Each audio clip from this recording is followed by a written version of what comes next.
Salut, Ça va? ça va et toi? Ça va. Bienvenue sur le podcast Tu fais quoi dans la vie? Je vous présente Andréina et aujourd'hui elle va nous parler de son métier. Je m'appelle Andréina, j'ai 26 ans et ça fait 4 ans que je suis infirmière. Je suis pas infirmière en poste fixe, je suis infirmière intérimaire. Oh là, tu vas trop vite. Attends, Tu vas trop vite. Infirmière intérimaire depuis 4 ans. Et si quelqu'un te demandait, genre un enfant de 6 ans, il te demande tu fais quoi dans la vie? Ça consiste en quoi? Tu lui réponds quoi? Je lui répondrais que je fais des prises de sang, que je m'occupe des gens et que je travaille à l'hôpital. Donc ça veut dire que t'étais infirmière pendant le Covid? J'étais étudiante infirmière pendant le Covid, j'étais en 2e année et j'avais été en réanimation mobile. C'est un peu particulier parce que c'est pas une vraie réanimation, ça a été créé pendant le Covid. Ah oui, ouais. J'ai travaillé là-bas pendant 1 mois. C'était difficile, mais finalement j'ai quand même été diplômée après, donc j'ai vraiment voulu faire ça. C'était très volontaire de ma part. Il y en a plein qui voulaient arrêter, mais Toi t'as continué. exactement, La résilience, guys, la persévérance. C'est hyper important. tout à fait.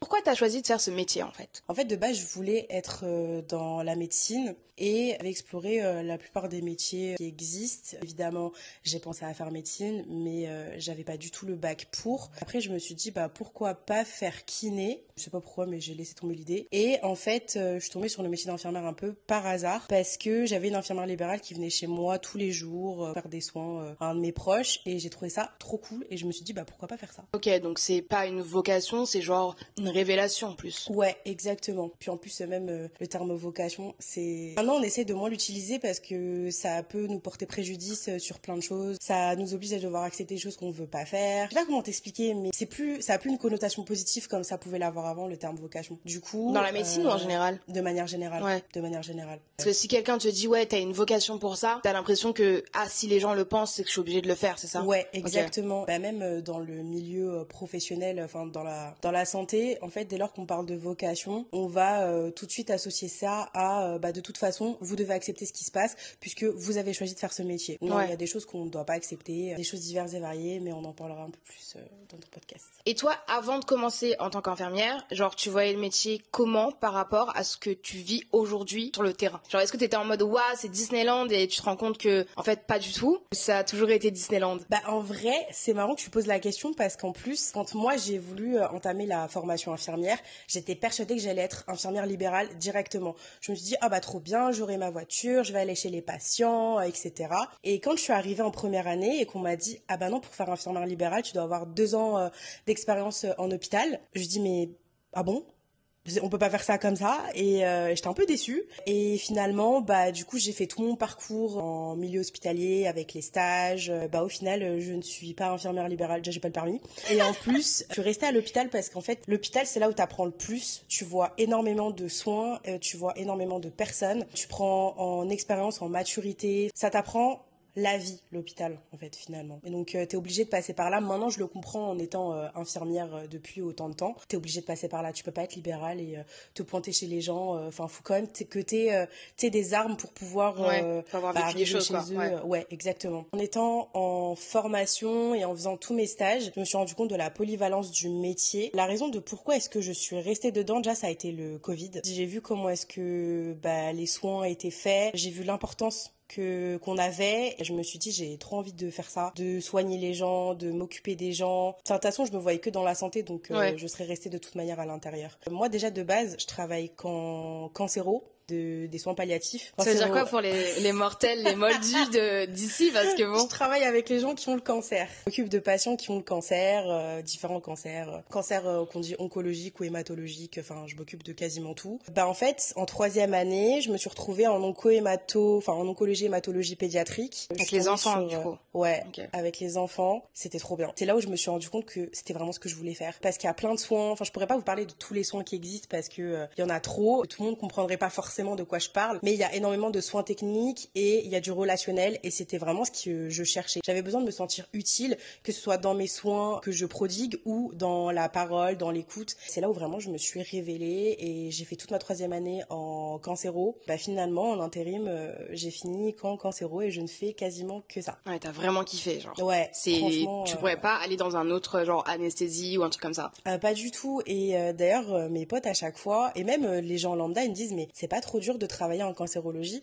Je pense que tout le monde ne peut pas tout faire et il faut de tout pour faire un monde. C'est vrai que c'est pas forcément facile tous les jours puisque j'ai quand même 26 ans. Je côtoie absolument tout, la douleur, la nudité, la mort. Je côtoie vraiment des choses qui sont pas simples et malgré tout, je suis là. Ce qui fait que je tiens, c'est parce que je sais que je suis utile et les patients, ils me le rendent très très bien en général. Tes études et ton parcours, genre, c'est quoi un parcours post-lycée jusqu'à la fin pour devenir infirmière? Et justement, de base, le parcours lambda maintenant, tu passes un bac, peu importe le bac. Moi déjà, j'ai fait ST2S, donc j'ai fait un bac techno. En sciences, c'est la santé et le social. Et après, t'inscris sur Parcoursup, tu fais tes vœux sur les différents IFSI que tu veux prendre. Et après, on te prend dans les IFSI, les instituts de formation en soins infirmiers. Tu fais tes 3 ans où t'as une dite alternance. C'est pas une vraie alternance comme toi t'as pu au sens avoir, propre, ouais, c'est... mais tu alternes entre les cours et les stages. En Île-de-France, en général, ça va être 5 semaines de cours, 5 semaines de stage. T'as énormément d'heures à l'hôpital. Vraiment, c'est une folie. T'es vraiment partagé entre les deux, entre les cours et les stages. C'est hyper important parce que sinon, tu t'arrives sur le terrain, tu sais rien faire. Et encore, y en a plein qui disent que malgré tout, 3 ans, c'est un peu court, entre guillemets, ouais, pour ça a l'air, tout apprendre. Après, pour plus, ça va être... ça me paraît un peu long, tu vois. C'est un peu médecine, finalement. Ouais, limite, tu vois. Vrai, même après les 3 ans d'études, t'apprends quand même en étant infirmière, en poste et tout. C'est le parcours lambda. Moi, quand j'ai fait mes études, déjà, j'ai eu mon bac, j'avais déjà passé le concours infirmier, parce que c'était encore sur concours, je l'ai pas eu. Ensuite, j'avais fait une prépa. J'ai repassé le concours, je l'avais pas eu et je me suis dit c'est peut-être pas fait pour moi. Je me suis orientée vers je crois une fac de lettres et finalement j'arrêtais pas d'avoir des appels de phare sur la formation infirmière et je me suis dit je le repasse une 3e fois. Et d'ailleurs, c'était la dernière année où il y avait le concours. J'ai fini par avoir le concours infirmier et je suis montée sur Paris faire mes études. Et puis voilà. Et t'as été dans quel IFSI, toi? J'étais à Picpus. J'étais dans le 12e. Je dépendais de Saint-Antoine. Je faisais la plupart de mes stages là-bas d'ailleurs. C'est trop bien. Et en gros, quand vous avez 5 semaines de cours, 5 semaines de stage, est-ce que vous pouvez être dans n'importe quel secteur, domaine? En fait, déjà, on va avoir des stages obligatoires. T'es obligé de faire un stage en 10 lieux de vie. Donc ça va être souvent des EHPAD ou des SSR. SSR, c'est soins de suite et réadaptation. EHPAD, ça va être les établissements pour les personnes âgées. Établissements hospitaliers pour personnes âgées dépendantes. Toutes les maisons de retraite. Ça va être vraiment le classique. Donc on est obligé de faire ça. Et je crois que les appellations, ça va être soins de courte durée, soins de longue durée, psychiatrie. Alors, quand t'es à l'école, t'es obligé d'avoir fait un stage en psychiatrie. Ouais, t'es obligé d'avoir fait de la psychiatrie, t'es obligé d'avoir fait de l'EHPAD. C'est vraiment les 2 trucs que tu dois vraiment faire. Et après, en termes de service, tu peux faire à peu près tout. Mais pareil, il va falloir que ce soit en adéquation avec ton parcours scolaire. Ça veut dire qu'en première année, on va pas t'envoyer en réanimation, tu vois. Oui, ouais, parce que en première année, on a quoi, genre 19 ans? Alors quand tu commences la formation, tu peux commencer à partir de 17 ans. Mais même, de manière générale, en réanimation, ça demande énormément de connaissances, de rigueur. Ouais. Donc, en première année, ça serait pas pertinent de t'envoyer là-bas, tu vois. Ouais, ok. Ça serait plutôt pertinent de t'envoyer peut-être en fin de 2e année ou en 3e année. Puis pareil, ça va dépendre de ton parcours parce que t'en as qui vont pas supporter les soins d'urgence, donc vont préférer de la médecine classique, donc de la médecine générale, de la médecine infectieuse, enfin plein de trucs comme ça. Pas forcément des soins d'urgence, même les urgences de manière générale, tout le monde n'apprécie pas. Ah, parce que vous avez des stages aux urgences aussi? Ouais, tu peux faire des stages aux urgences. Moi, j'ai pas fait parce que c'est pas du tout mon truc. Ouais. Mais j'avais fait de la réa chir, j'avais fait de la réa med. J'ai bien aimé, mais c'était pas vraiment l'endroit où je me sentais le plus à l'aise. Ok. Toi, t'as fait un stage en oncologie ou pas?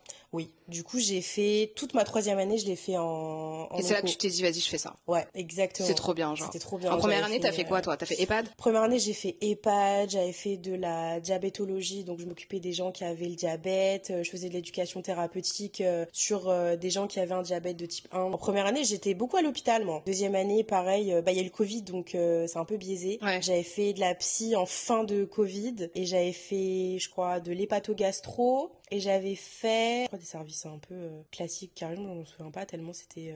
C'était il y a longtemps, tu vois, genre. c'était il y a longtemps, de ouf. Et dans tes études, genre, c'est quoi le truc le plus difficile? Parce que, il y a beaucoup de gens qui, de première année, qui veulent se lancer, qui s'inscrivent en IFSI, etc. Mais ils savent pas vraiment à quoi s'attendre en termes de, mental, de stress, etc. La première chose à laquelle il faut être préparé quand tu rentres en formation infirmière, c'est déjà, en première année, on va te le dire dès le début. Et c'est la première chose que tu vas apprendre, c'est-à-dire faire des soins de nursing. Par nursing, j'entends faire des toilettes, être faire des changes. En fait, tout le rôle propre de l'infirmière qui va être délégué aux aides-soignantes actuellement, c'est la surveillance hémodynamique, donc ça va être les constantes des patients, la tension, la température, tout ça. En fait, tout ce qui va être la première chose, enfin le cœur du rôle infirmier, tu vois. Enfin, le cœur, non. Le rôle propre de l'infirmier. En première année, t'es vraiment cantonné au métier d'aide-soignant. Quand t'es en première année, en fait, il faut que tu sois prêt à voir le corps des gens, le corps nu des gens. Et ça, vraiment, c'est un des trucs, on s'en rend pas compte, mais c'est hyper violent. Bah oui, parce que tu vois quelqu'un tout nu, quoi, tu le connais pas. Oui, grave, t'es là, tu le vois tout nu, tu rentres dans son intimité, il faut pouvoir rentrer dans son intimité parce que des fois tu vas avoir des gens qui refusent catégoriquement que tu les aides et en fait il faut pouvoir avoir une certaine manière de parler, une posture notamment qui va te permettre de pouvoir rentrer dans son intimité sans qu'il soit trop gêné en fait. Et sans que toi tu sois gêné aussi parce qu'au final t'es là, t'arrives dans la chambre d'un patient, tu lui dis bon bah c'est la toilette aujourd'hui et le mec il veut pas. Comment tu fais, genre? Tu tentes de négocier, tu t'expliques, t'essaies de savoir pourquoi est-ce que la personne elle veut pas. En général, elle te le dit plus ou moins facilement et tu t'adaptes en fonction de ce que la personne elle va te dire. Okay. Mais c'est hyper compliqué. Et ça, vraiment, on n'en parle pas assez, je trouve. Le fait de te confronter à des gens tout nus. C'est une dinguerie. En vrai, quand j'y pense, c'est une dinguerie. En vrai, c'est dingue. Alors que moi, c'est pas que j'ai banalisé ça, mais un peu quand même, tu vois. Ouais, moi, c'est mon habitude. Genre maintenant, tu vois quelqu'un tout nu, tu te dis oh. Ouais, voilà, c'est ça. Et c'est horrible parce que du coup, même dans ma vie personnelle, j'ai aucun problème à voir ça. Par exemple, des gens dans la rue, tu vas avoir des patients, bon, littéralement, ils sont fous, promènent avec leur kiki à l'air. Tu vois, ça me choque même plus. Parce que je sais que, genre, tu vois, je me dis, ah ouais, mais le monsieur, il est en psychiatrie. Enfin, je pense qu'il a une pathopsie, donc de toute façon, il va agir comme ça, tu vois. Et c'est vrai que j'ai banalisé quand même plein de trucs en vrai. Ça te biaise sur ta propre réalité, ta propre vie, genre. Ouais. Tu sors jamais de ce en vrai, ce serment. Ouais, grave. Enfin, moi, je pense que même si t'es infirmière, en termes professionnels, t'es infirmière, je pense que t'es infirmière tout le temps, genre. Donc, en première année, il faut avoir conscience du nu. Et le stress et tout, il y en a ou pas du tout? La gestion du stress, elle est là parce que t'arrives en stage, c'est ta pour la plupart, première expérience professionnelle. Tu t'occupes de gens, t'as la vie des gens entre tes mains. Donc en vrai, c'est un peu stressant de te dire que au moindre faits et gestes que tu vas faire, ça peut porter préjudice à la personne en face de toi. Chaque truc que tu vas faire, c'est genre vie ou mort finalement. Ouais, grave. Genre si t'administres un truc genre à trop forte dose, j'en sais rien, tu vois, genre j'en ai vu quand je faisais mes prises de sang, c'est les étudiantes qui me le faisaient. Ouais. Et elles étaient, moi je m'en fous. Qui me fait la prise de sang, je m'en tape vraiment, c'est pas il y a des gens qui veulent pas que ce soit les étudiantes infirmières. Et je trouve ça horrible parce que vas-y, tiens, moi en plus j'ai des belles veines, fais ton garrot, fais ton truc et tout. C'est vraiment la peur de l'erreur, mais de manière générale, tu vois. Ouais. Mais de toute façon, des erreurs, tu vas en faire. Je dis pas que c'est quelque chose à banaliser, hein, loin de là. Hein. Mais même si on a un métier où on a la vie des gens entre les mains, l'erreur, elle est humaine. Et ça arrive à tout le monde de faire des erreurs. Ça arrive à tout le monde de rater des choses. Après, évidemment, à échelle différente sont les situations. Mais vraiment, ça, c'est un truc que les gens doivent entendre. Les soignants ont le droit de faire des erreurs. Ça arrive. Ça n'arrive pas tout le monde. Temps, mais ça arrive. Mais c'est vrai que nous, dans la tête des gens, on n'a pas le droit de faire des erreurs. Là, vous êtes un peu des robots, vous sauvez les gens, et donc si vous sauvez pas les gens, c'est genre sur 1000 vies sauvées, on va se rappeler de une seule vie que t'as pas sauvée, genre, ou d'un truc que t'as pas fait. Enfin, même pendant le Covid, genre les gens comptaient les morts au lieu de se dire, les infirmiers, les médecins, etc., n'ont jamais été habitués à avoir un virus international qui fait que ils sont tous mobilisés à l'hôpital. Ils peuvent pas sauver tout le monde parce que ils connaissaient pas ça, ils l'ont pas appris pendant leurs études, ils savent pas comment le gérer. Et moi je voyais des tweets en mode les infirmiers on applaudit tout le corps médical, mais regardez le nombre de morts. J'étais en mode mais est-ce que tu te rends compte que on est tous en train de vivre pour la première fois un truc et eux aussi, ça parce qu'ils s'occupent d'humains qui ne sont plus humains, tu vois. Et c'est ça que j'allais dire en plus, parce que les gens pensent qu'on n'a pas d'émotions, on n'a pas de sentiments, mais la violence physique et psychologique qu'on a eue pendant le Covid, ça a été moi je sais que on avait réussi à un peu stabiliser les choses, parce que ça avait lieu en mars 2020. T'as eu un énorme pic de décès, de gens qui venaient hospitalisés, etc., qui a été un gros choc émotionnel pour tout le monde, parce que de voir autant de personnes décédées, c'était quand même oui, parce qu'il y avait même, tu sais, ils mettaient des morgues dehors, genre des morgues mobiles. C'était fou, non, ça. c'était une dinguerie, franchement. À ce moment-là, je me suis dit, mais est-ce que J'ai vraiment envie de continuer dans ça parce qu'en fait, j'ai l'impression que je vais jamais y arriver en fait. J'étais pas la seule à me dire ça, hein. Il y a eu énormément de soignants qui sont reconvertis derrière parce qu'ils se sont dit ouais non, en fait, j'ai pas les épaules pour gérer tout ça. Qu'est-ce qu'on fait si ça se reproduit, s'il y a autre chose et tout. Vraiment, à ce moment-là, il y a eu un gros moment de remise en question de la part de tout le monde. On a tous été atteints vraiment psychologiquement parlant. Bah oui, Même, je m'étonne. Les gens de manière générale avec l'enfermement et tout. Moi, j'ai continué parce que je me suis dit, j'ai pas fait 2 ans d'études pour abandonner là. J'ai continué, aucun regret. Mais franchement, la remise en question, elle était légitime ici parce que tu gères comment tout ça en fait. Maintenant, on fait avec, tu vois. Mais franchement, dinguerie quand j'y pense. Et ben sur cette page Covid, on va passer aux anecdotes les plus marquantes que tu as vécues en stage pendant tes études. Moi, j'essaie de pas retenir le négatif parce que sinon, tu t'en sors pas. Bah, moi, quand j'étais en onco-hémato-pédiatrique, je travaillais de nuit. Du coup, j'étais en stage de nuit. En onco-hématopède, t'as un tour à minuit. Tu fais 20h, minuit, 4h. Du coup, tu vas voir les enfants pour leur prendre les constantes, tension et température. Là-bas, en fait, tu peux pas avoir les thermomètres que tu mets dans les oreilles parce que je crois qu'il y a un risque que ça les fasse saigner et tout. Enfin, voilà. Et du coup, tu venais avec ton thermomètre, vous savez, le thermomètre qu'on peut mettre dans les fesses et tout. Les enfants, ils étaient tellement habitués au fait que on venait faire un tour à 20h, à minuit et à 4h que même dans leur sommeil, quand ils entendaient les soignants rentrer, ils savaient que on venait pour ça et du coup, ils lèvent leurs petits bras, on met le thermomètre, ils ferment, ils ont toujours les yeux fermés, hein. On attend que ça sonne, puis après ils lèvent leurs bras, puis après ils se rendorment. Je me suis dit mais waouh, ils ont tellement l'habitude d'être là, qu'ils savent les habitudes de service et tout. En vrai, ça m'avait grave impressionné. Ouais. Bah c'était une toute petite en plus, elle avait quoi, 2 ans, Mimine. 2 ans en plus. Ouais, oh, grave, Bichette, elle était là et tout. Et vraiment, mais franchement, la résilience des enfants, c'est incroyable. Elle a pas râlé une seule seconde et elle m'a dit merci. Et après, je suis partie. J'avais trop envie de pleurer. Bah tu m'étonnes. Parce que je me suis dit mais waouh. Je savais plus quoi penser, je savais plus ce que je ressentais, mais j'étais mal, mais en même temps, j'étais en mode mais quel courage. Ça, je sais que ça m'avait énormément marqué. 3e partie, les coulisses de ton métier. Là, je vais te demander une question hyper chiante, genre une journée type quand t'es infirmière, alors que je sais très bien qu'il y en a pas. Dis-nous un petit peu ce que tu fais, genre quand t'arrives, comment ça se passe, etc. Tu travailles plus de nuit, tu travailles plus de jour, qu'est-ce que tu fais? Alors moi déjà, sur 4 ans d'exercice, j'ai fait 2 ans et demi de nuit. Du coup, je faisais 19h, 7h en horaire. Depuis janvier 2024, je suis passée de jour, pour mon plus grand bonheur, parce que je vivais trop à l'envers, c'était pas possible. De nuit, en fait, 19h, tu fais les transmissions. Donc c'est un échange d'informations entre l'équipe de jour et l'équipe de nuit. L'équipe de jour me dit ce qui s'est passé dans la journée et tout. Ensuite, tu prépares tes traitements et en général, à 20h, 20h15, tu commences ton premier tour. Tu vas voir tes patients, tu leur administres les traitements. Après, tu vas avoir fait ton tour avec tes patients. Tu fais tes petites transmissions si tu as des choses à dire sur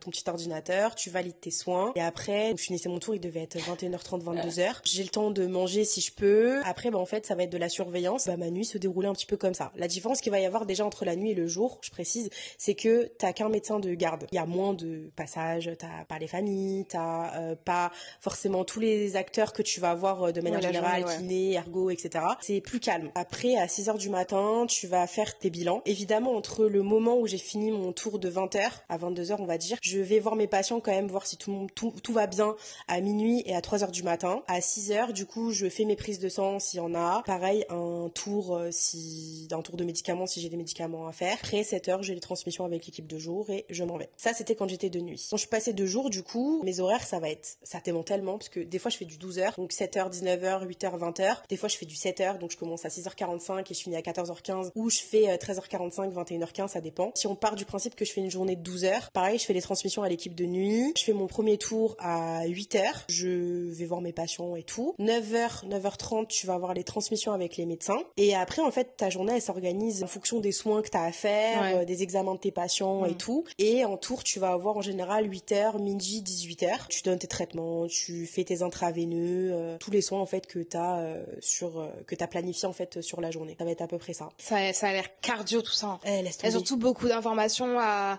tu peux pas faire de la rétention d'informations quoi. Ouais. T'es obligé de tout partager avec tout le monde, etc. Je sais pas qu'il y avait 2 transmissions différentes avec l'équipe de nuit ou de jour et avec les médecins. Ils sont pas dans les transmissions avec les autres. Non, eux ils arrivent en général à 9h, 9h30 et du coup tu refais des transmissions avec eux parce que eux ils sont pas là de nuit. Ouais. Si c'est pas eux qui ont été de garde, et en général quand ils sont de garde ils font pas le lendemain. Bah oui, normal. Tu dois raconter tout ce qui s'est passé. Je vais te demander ce qui t'occupe le plus au quotidien, mais je pense que c'est le tour, tout parce qu'en fait quand t'es infirmière, en vrai maintenant tu fais le métier de tout le monde. Tu fais psychologue, tu fais brancardière, tu fais secrétaire, secrétaire, tu fais assistante sociale. T'es là, tu dois tout le temps Oui, bah oui. être dans la prévoyance. Tu dois penser à tout et pour tout le monde, genre. Tu te retrouves à être médecin parce que du coup, tu rattrapes des prescriptions qui sont pas faites ou des prescriptions qui sont pas exactes. Dis Tu pas ça t'occupes trop vraiment fort. Oui, pardon, parce que sinon ça va faire débat. En vrai, tu vraiment, t'es le cerveau d'absolument tout le monde. Et tu dois penser aussi aux patients et à ce qu'il te dit, ce que les familles vont te dire. Enfin, en vrai, je m'en rendais pas compte avant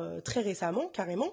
C'est que on a le cerveau qui est tout le temps en ébullition. On est tout le temps en train de réfléchir, on est tout le temps en train de transmettre des trucs. Parce que, en fait, si c'est pas nous qui le faisons, bah personne va le faire. Ouais. Est-ce que t'es amené à gérer genre des familles? Ouais. Et ça Ouais. se passe comment dans ce cas-là? Je travaille dans une spécialité où les proches sont quand même très présents parce que quand t'as un cancer, bah déjà quand on te l'annonce, des fois t'es seul, des fois t'es avec quelqu'un. Dans la vie quotidienne, le fait d'avoir une chimiothérapie, ça a un impact assez grand sur tout ce que tu vas faire. Donc en fait t'as besoin d'aide pour tout, pour te laver, pour te lever, pour manger même des fois. Les proches peuvent être une aide hyper précieuse pour toi. Du coup je suis toujours amenée à donner des nouvelles, expliquer des trucs que peut-être eux ils ont pas compris, à transmettre aussi des choses aux médecins que les proches ont pu me dire. Je suis toujours amenée à avoir des familles. Ok. Tout le temps. Et est-ce qu'il y a un moment genre où il y a un moment difficile où t'es genre en front avec la famille dont tu te rappelles que t'as déjà vécu, ou t'as jamais été en front famille à annoncer quelque chose? Enfin, de toute façon c'est pas vous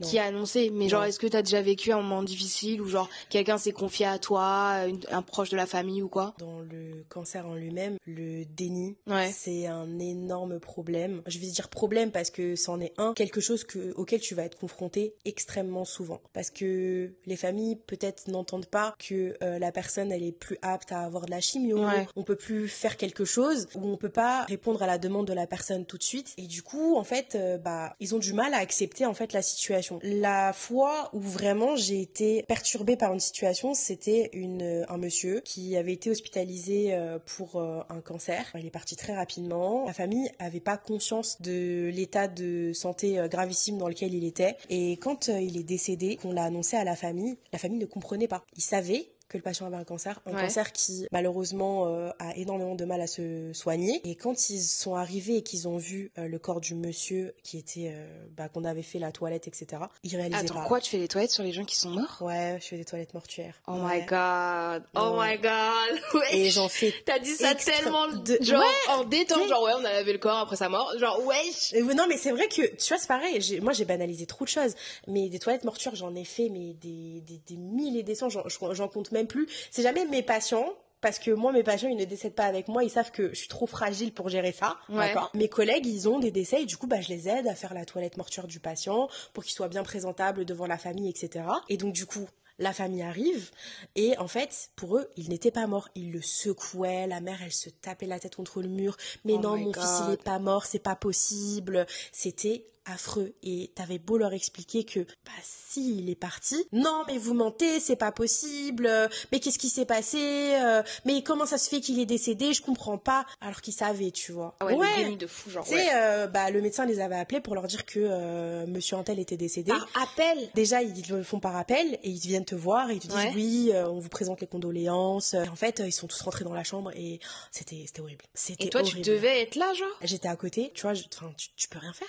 Tu veux faire quoi? T'essayes de temporiser un petit peu la situation, mais en fait, impossible parce qu'ils étaient complètement choqués. Moi, je sais que cette situation, même si c'était pas mon patient, je connaissais ce monsieur, j'ai déjà occupé de lui. Ouais. C'était Bah ouais. hyper difficile à accepter, même pour moi, parce que je me sentais mal de toute la situation, de tout ce qui s'est passé, et j'avais fait un burn-out, je crois, juste après. Ouais. J'étais complètement partie de la cancéro, je suis partie faire du laboratoire carrément, et ça m'a fait du bien de couper un peu avec Bah, je m'étonne. la cancéro. Et ça s'est passé, j'étais à 1 an et demi de diplôme. Ah ouais? Ouais. Ah ouais, un an post-diplôme, ouais, non, c'est chaud. Ouais. En vrai, c'est chaud. Je pense qu'il faut avoir l'estomac bien accroché quand tu fais ce genre de métier, tu vois. Tout, ton cœur, ton Vraiment, corps, tes tout. larmes, tu les gardes dans toi Ouais. et tout. Et c'est hyper difficile quand t'es quelqu'un de sensible de base. Et surtout, tu peux pas pleurer ni devant la famille, ni devant les patients. Donc t'es là, t'es toute rouge, t'as envie de chialer, mais tu peux pas, genre. Compte pas le nombre de larmes que j'ai ravalées. Tu sais, tu t'apprends à gérer tes émotions. Parce que même si on nous dit qu'on est des humains, on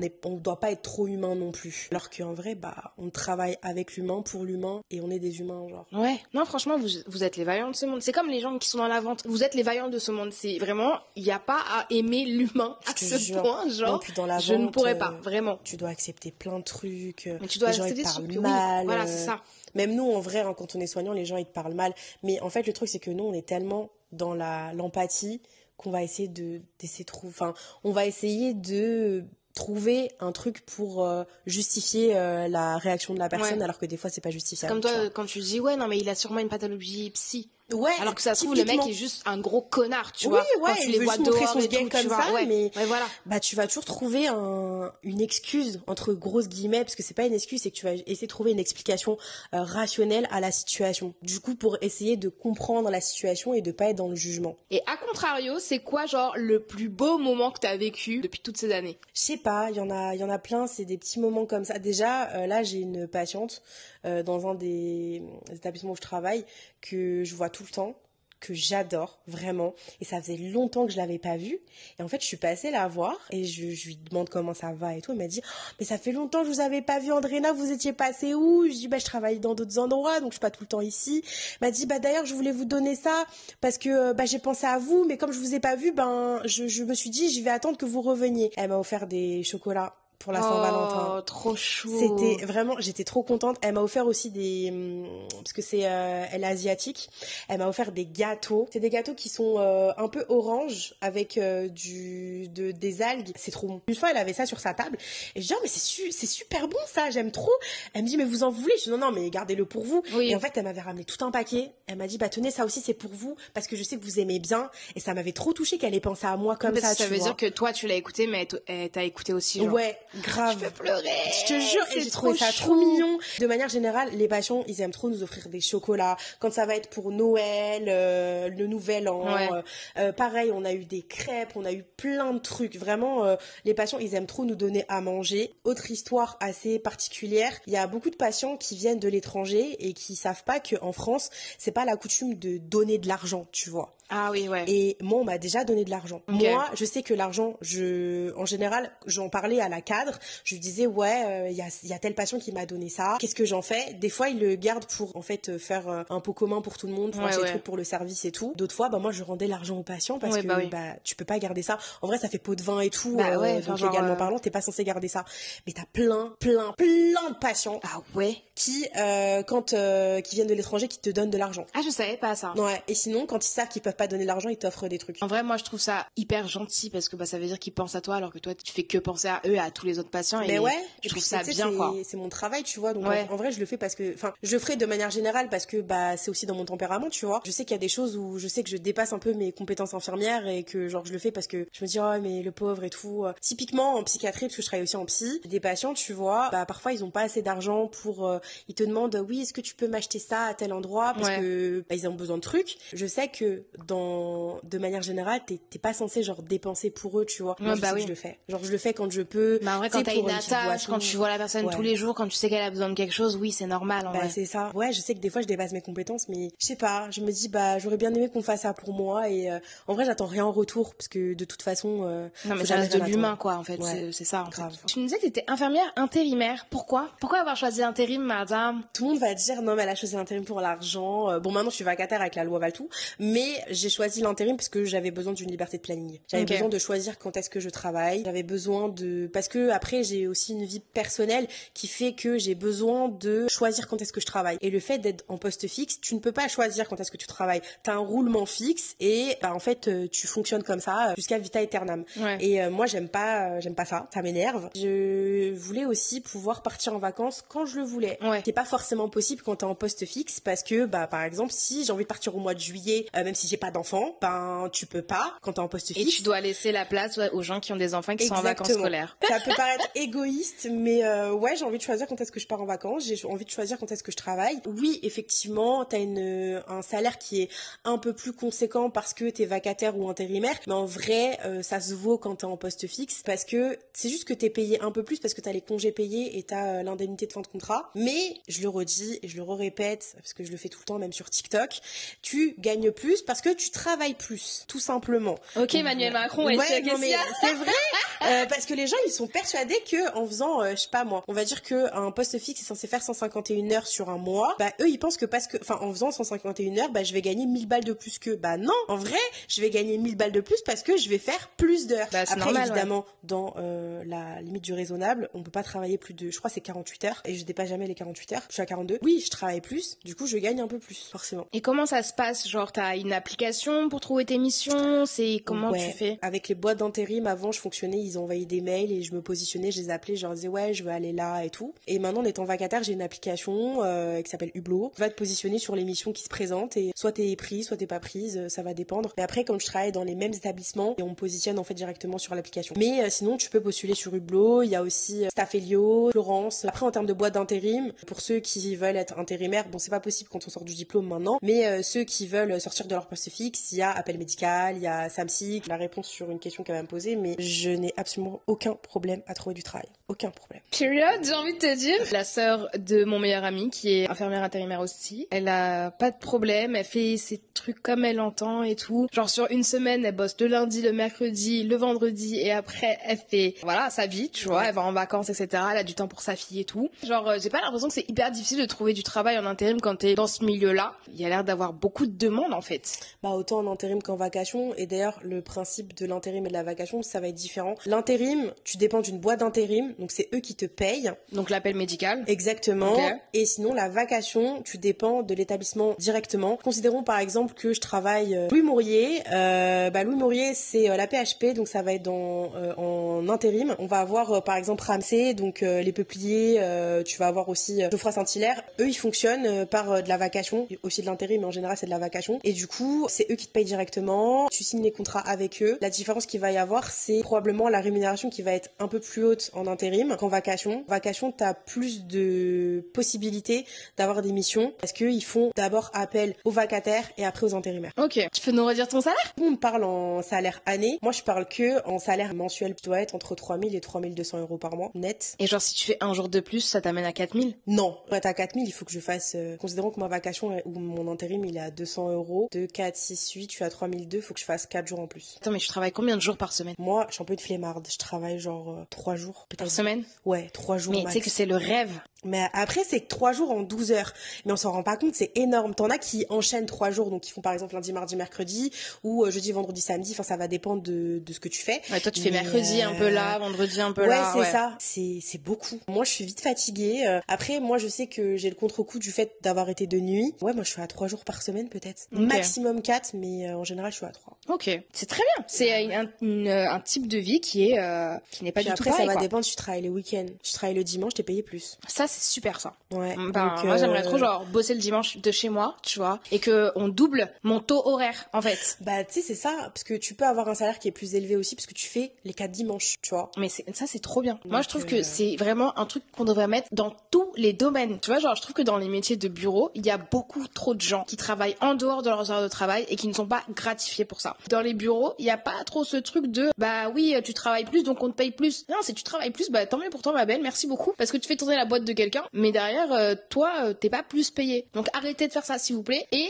adoptez tous les trucs du monde hospitalier. Le dimanche, c'est 2 x 2. Exactement. Et vous allez voir, les gens, ils vont plus travailler si vous les payez plus. On va passer à la réalité vs fantasme. Je vais te dire plusieurs clichés, en gros, des trucs qu'on entend tout le temps, et tu vas me dire, toi, ce que t'en penses. Le premier, c'est, les infirmières ne font que suivre les ordres des médecins. Le second, c'est, on ne peut pas vivre correctement avec un salaire d'infirmière. Le troisième, c'est un métier stable avec un emploi garanti. La première, concernant les ordres des médecins, ça c'est un cliché que j'entends assez souvent, mais en vrai, moi, mon supérieur hiérarchique, c'est la cadre de santé. Donc si la seule personne dont je vais suivre les ordres, c'est elle, après le médecin, il va faire ses prescriptions. Et moi, j'ai un rôle aussi sur prescription. Donc il y a des choses que je ne peux pas faire sans que le médecin le prescrive. Mais c'est pas parce qu'il me fait une prescription que c'est un ordre. Une subtilité quand même qui est là. C'est pas lui qui a droit de vie et de mort sur ma personne. Si je ne peux pas faire ce qu'il m'a prescrit, ça sera fait par la personne qui viendra après moi ou le lendemain, ça va dépendre. Mais non, on n'est pas sous la coupole des médecins. Ça n'est plus la même époque qu'avant. Il y a des hiérarchies. Il faut respecter ces hiérarchies-là. Ouais. Moi, je travaille en collaboration avec le médecin. On peut pas vivre correctement avec un salaire d'infirmière. Non, on peut pas. pas. Alors moi, je suis pas le bon exemple parce que forcément je suis vacataire / intérimaire, mais le salaire actuel dans la fonction publique, quand tu commences, il a moins de 2000 je crois. Il y a une grille indiciaire si jamais vous la regardez. Il y a le grade 1 et le grade 2. Et le grade 1, t'es à 1700 € par mois. Ah ouais. Ouais, on peut pas vivre correctement avec 1700. Et en fait, tu as un salaire qui est conséquent parce que tu vas faire des dimanches. Ouais, un peu plus. Tu vas être à peut-être 2000, quelque chose comme ça, ce qui est quand même bien. On va pas cracher dessus. Mais je suis désolée, 2000 € en Île-de-France, c'est pas possible. Ça, les gens ne veulent peut-être pas l'entendre. Mais pour moi, 2000 € c'est compliqué. Bah ouais. Non mais en vrai, moi je suis d'accord. C'est un métier stable avec un emploi garanti. Ouais. Ça, je vais pas mentir. Je suis sortie du diplôme en juillet 2021. J'ai été diplômée le 28 juillet ou le 21, je sais plus. 1 heure après, j'avais du taf. 1 heure après, ouais, mais t'as fait plus fort que moi, là. 1 heure après. Sortie de diplôme, je crois qu'une semaine après, j'avais un CDI, genre. Après, moi, j'avais déjà des CDI de partout où j'allais. On me proposait tout le temps, oui, si vous voulez prendre un poste, vous savez, c'est libre, machin. Elle parle tellement comme ça. Elle parle comme ça. J'avais déjà des postes de prévus partout où j'étais en stage, mais je suis sortie du diplôme, j'avais du taf 1 heure après. Pareil, enfin, franchement, c'est vraiment là où ça manque pas en fait. Tu peux aller n'importe où. Après, ça dépend les spécialités que tu choisis aussi. Ouais. Tu peux pas te permettre d'aller aux urgences, en réa, dans des services spécifiques, la dialyse notamment. C'est des trucs où tu peux pas aller comme ça, mais tu peux faire de la médecine, de la chirurgie hyper facilement. Enfin, moi, je sais que j'ai vraiment eu aucun problème à trouver du taf et j'avais des plannings complets. Genre depuis, bon là, je fais plus d'intérim, mais même en étant vacataire, mes plannings sont complets. Je travaille tous les jours que je veux travailler. Et même en dernière minute, je peux même trouver quelque chose si jamais quelqu'un a annulé une mission. Parce qu'il y a aussi ce problème-là de quand tu es intérimaire ou vacataire, on peut t'annuler tes missions du jour au lendemain et tu peux rien dire et tu peux rien faire. Pareil, j'ai pas de problème à trouver quelque chose derrière. Ok, bah ça c'est hyper bien à savoir. Et il y avait une dernière idée reçue des infirmières qui disent que en gros être soignante c'est vraiment de la merde et les infirmières elles sont meilleures genre. C'est assez compliqué parce que déjà d'une part tu vas avoir des personnes lambda qui vont te dire ah non mais de toute façon être soignant c'est un peu un métier ingrat, moi j'aime pas, t'es là tu laves les fesses des gens machin. Mesdames et messieurs, j'espère vraiment pas que vous allez finir à l'hôpital parce que le jour où on va devoir vous laver vos fesses, vous allez voir tellement flou et vous allez être très content de vous dire qu'il y a une aide-soignante qui va être là pour faire ça. Donc déjà, t'as ce problème-là que tu vas avoir avec les personnes lambda. Et en fait, dans le milieu soignant, paramédical notamment, il y a un problème de considération où en fait, les infirmières sont supérieures aux aides-soignantes. Techniquement parlant, l'aide-soignante est sous ma responsabilité. Ouais. Donc du coup, je me dois de, en fait, lui demander de faire certaines choses, etc. Et en fait, du fait que le métier, c'est quand même des soins de nursing, le fait de changer les gens, la toilette des gens, c'est vu comme étant ingrat et du coup, tu vas avoir un peu ce truc où les gens vont être en mode, enfin les infirmières peuvent être en mode ah non mais moi je suis infirmière, hein, je fais pas ça genre. J'ai pas fait 3 ans pour faire des toilettes. Oui, mais c'est comme ça. En fait, c'est ce que t'apprends déjà en première année, ma belle. Ouais, donc tu vois, et en fait, ce mépris-là, il va vite te porter préjudice parce que le jour où tu vas avoir besoin d'aide, parce que t'as un pansement à faire, parce que t'as des soins à faire et que t'as besoin d'être assistée, tu vas être bien contente que les soignantes elles soient là. Après, tu vas avoir le souci aussi où tu vas avoir des aides-soignantes qui savent que c'est le rôle propre de l'infirmière et qui du coup vont un peu en jouer. Et quand t'as pas forcément, tu sais, le caractère à lui expliquer que en fait, bah là je ne peux pas. En fait, tu vas vite te laisser déborder. Ouais. Bah mine de rien, son rôle à elle peut le faire. Mais moi, mon rôle en tant qu'infirmière, personne va le faire à ma place, tu vois. Bah ouais. Je vais prendre du retard, il y a des trucs que je vais pas faire parce que du coup, je vais faire un travail en plus qui de base a été délégué, tu vois. Ouais. Un peu ce problème-là en fait qui s'installe et du coup, non, on n'est pas supérieur aux aides-soignantes. Cependant, effectivement, on est responsable d'elles, donc effectivement, il y a des choses qu'on va leur demander, mais il y a aussi ce truc où les gens doivent arrêter de vous mettre en compétition, genre. Ouais, déjà, d'être bloqué dans ce côté ingrat en fait du métier. Ouais. Je sais pas comment t'expliquer parce que j'ai pas vraiment les mots pour te dire ça, mais les gens restent bloqués sur aide-soignante pipi caca. Dès qu'on va te demander un truc, où tu vas demander à l'aide-soignante de faire un change ou des trucs comme ça, des fois ils vont le prendre hyper personnellement, tu vois. Mais non, nous ne sommes pas. Mais on m'a aussi dit, j'ai entendu des choses. C'est hyper vicieux, non, ce milieu. Les gens sont un peu hypocrites. En vrai, un peu de la compétition, métiers, des trucs mal placés. Les gens sont envieux de, par exemple, des infirmières intérimaires, trucs comme ça. Après, c'est un peu pareil partout, tu vois. C'est un peu le milieu du travail finalement. Le monde du travail, c'est le lycée, mais avec des adultes responsables. Ouais, exactement. Mais en fait, c'est compliqué parce que, faire attention à comment je vais le dire, mais c'est un milieu qui est très féminin. C'est pas parce que c'est un milieu féminin que c'est compliqué. C'est parce qu'en fait, on va avoir la misogynie intériorisée qui va s'installer et qui va faire que les gens vont se sentir en compétition avec toi. Moi, en étant du coup de base intérimaire, on m'a beaucoup envoyé au charbon juste parce que j'étais intérimaire. Ok, ouais. Un truc tout bête, j'en avais parlé sur TikTok, il y avait une infirmière, en plus elle était intérimaire, c'est vraiment le culot, qui m'avait envoyé faire un truc parce qu'elle avait la flemme d'y aller, genre. Ouais. Juste parce que c'est moi qui étais intérimaire et que je venais pas souvent. Et du coup, j'ai pété un plomb dans tout le couloir, tout le monde m'a entendu, les cadres et tout. J'ai pas eu le temps de la confronter et d'ailleurs, alors d'aujourd'hui, je suis encore énervée. J'étais en mode, mais comment tu peux te comporter comme ça avec quelqu'un? Tu m'étonnes en fait que les gens ils veulent pas venir travailler dans cet endroit-là vu que les intérimaires sont traités comme ça. Tu vas avoir aussi ce truc où typiquement les étudiants infirmiers, les étudiantes infirmières, c'est très compliqué de venir en stage parce que t'as des fois des infirmières qui sont frustrées, des étudiants qui sont frustrés à la mort et qui du coup vont jeter cette frustration sur les étudiants. Mais c'est ce que je comprends pas. Pourquoi tu es frustré d'un étudiant? Parce qu'il est jeune, parce que... Je sais pas, ils sont fous. Parce que c'est une génération qui c'est une génération qui est plus libérée. Donc à un moment donné, ma cousine elle a fait ses études et que elle faisait ses stages, etc. Et moi ma mère elle est dans le milieu hospitalier. Elle lui a dit tu te laisses pas faire par ces vieilles biques parce que genre c'est connu qu'il y a tellement des gens qui sont méchants, qui ont un mauvais fond, etc., qui font la misère aux étudiants et qui peut-être les dégoûtent de ce métier-là, en fait. Oui, c'est ouf parce que là, on parle, tu vois, des personnes qui sont là depuis longtemps, mais t'as quand même des jeunes diplômés qui sont comme ça. Ah ouais? Ouais. Moi, ça me choque. Un peu façon syndrome de Stockholm, tu vois. Et c'est horrible parce qu'en fait, c'est la frustration qui s'installe de par le métier, de par la considération, de par beaucoup de choses. Et en fait, des fois, les étudiants infirmiers, ils vont renvoyer des choses que eux ne supportent pas, tu vois. Ouais. Et du coup, ils vont agir en conséquence. C'est pas justifiable et c'est pas correct de se comporter comme ça parce qu'en fait, après, ça vient pleurer dans les oreilles des gens en disant mais on comprend pas pourquoi on n'a pas de gens qui viennent prendre un poste ici, on est en galère. C'est les premiers à râler parce que du coup, ils font trop de choses. Ça pourrait être équilibré s'ils avaient un poste de pourvu. Mais bon... si vous êtes méchant, personne va vouloir venir avec vous, hein, c'est normal. Exactement. Et en fait, quand tu dis qu'il y a des jeunes, moi je pense que c'est, tu sais, genre ces jeunes-là, ils ont été formés par quelqu'un. Oui. Et donc forcément, la personne, si elle renvoie cette image-là, bah en fait, on est le reflet de notre manager. Hein. Si on se comporte et si on travaille d'une certaine manière, c'est parce qu'on l'a appris comme ça. Il y en a vraiment qui veulent faire ce métier, mais qui sont dégoûtés de par leur stage, tu vois. Mais même quand tu vois les trucs sur TikTok, des gens de notre génération, je me dis, mais c'est des grosses connasses. Mais tu sais que moi, il y avait une dinguerie, je savais pas raconter, mais en vrai, moi, il y a une dinguerie qu'on m'avait fait quand j'avais été en stage en EHPAD carrément. On m'avait envoyé prendre les constantes d'une patiente. Et d'ailleurs, c'est un truc qui est vachement répandu, d'ailleurs, je suis choquée. J'avais pris les constantes de la patiente, il faisait un peu noir et j'avais pas vu que, en fait, la patiente, elle était décédée, genre. Ouais, je connais ça. J'ai vu sur internet, etc. C'est genre le bisoutage dans votre milieu, genre. Et elles étaient contentes, elles étaient en train de rigoler, genre.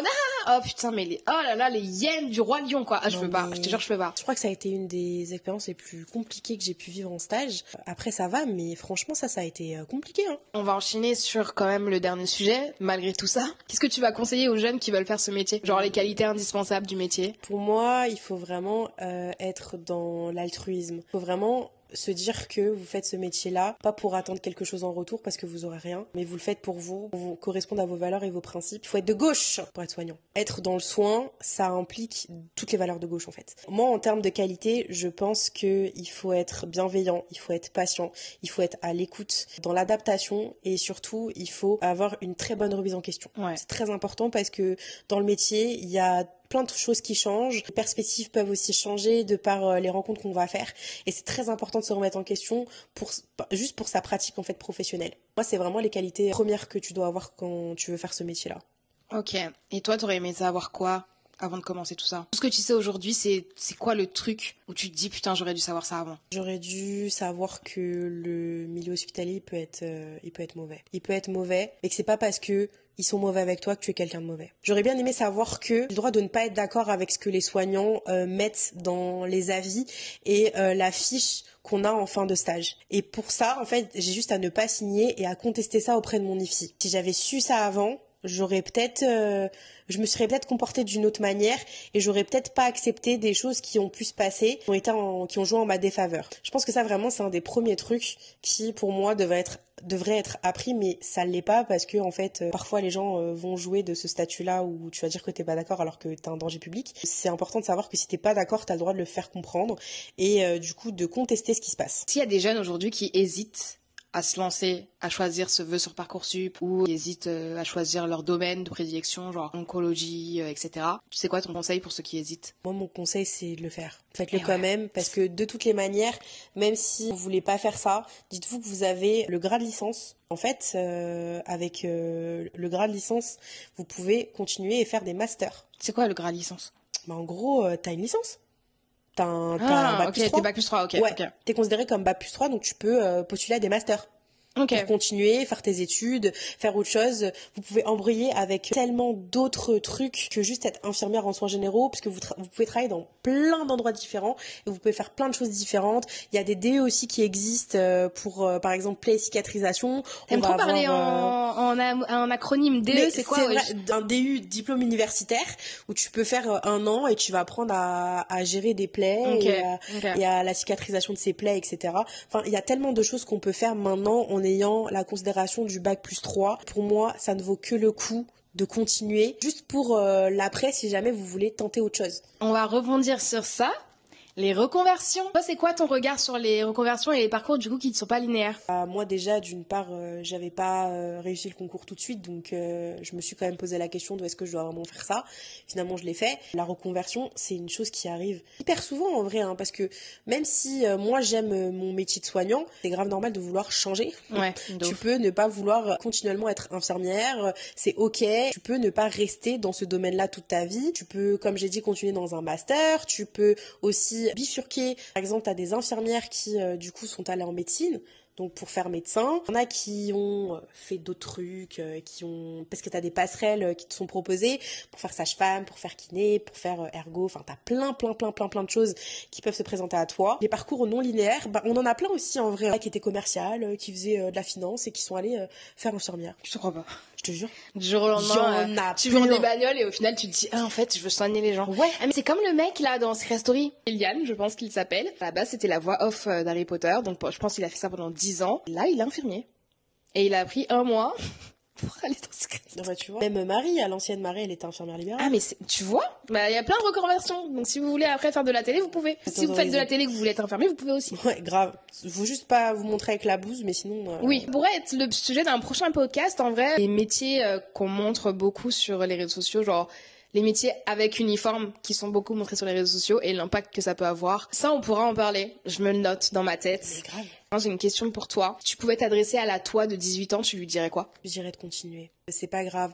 Un échec, ça définit pas toute une vie et que il faut persévérer. Vraiment, continue. Continue, t'es sur la bonne voie.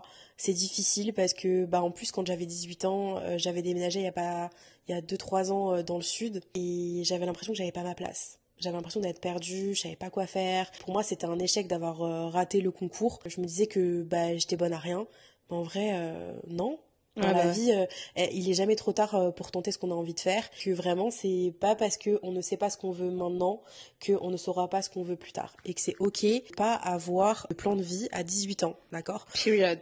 Vraiment. Period. Vraiment, genre, même à 21, même à 22. Ouais, peu importe. Genre, et c'est ok vraiment. De changer de vie complètement à 25, 26, 27, peu importe. C'est ok de vouloir changer vos projets de vie. C'est ok de aussi ne pas savoir ce qu'on veut en ayant 25 ans. Tout va vite avec la génération qu'on a actuellement. Mais franchement, faut pas se mettre la pression.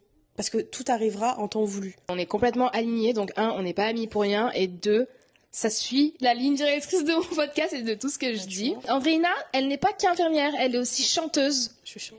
Donc, si vous voulez la suivre sur les réseaux sociaux, en général, elle dit un truc au début de ses vidéos qui fait « Salut tout le monde, salut la France ». Et c'est incroyable! Et elle est sur TikTok et Instagram, donc vous pouvez la suivre. De toute façon, je vous mets tout à l'écran parce que si vous ne savez pas, il y a la vidéo. Hi guys! Je vous mets aussi dans la description toutes les infos pour retrouver Andréina. Qu'est-ce qu'on peut te souhaiter pour la suite, à part beaucoup d'argent et beaucoup de voyages? Tout. En vrai, j'ai déjà pas mal de trucs que je voulais dans ma vie, mais je me souhaite de vivre finalement, de vivre et de vivre correctement. Period, en fait. Andréina, merci beaucoup de t'être déplacée, merci d'être venue dans le 9-2. Je suis une meuf du 9-4, mais bon bref. Ouais. Et merci pour toute ta sagesse et toutes tes informations. C'est à toi de m'avoir accueilli dans ton podcast. T'es la première invitée, c'est énorme! J'espère que ce podcast, il va faire 1000 streams, genre. Je te jure. Allez, bisous tout le monde et à vendredi prochain pour l'épisode prochain. Bye!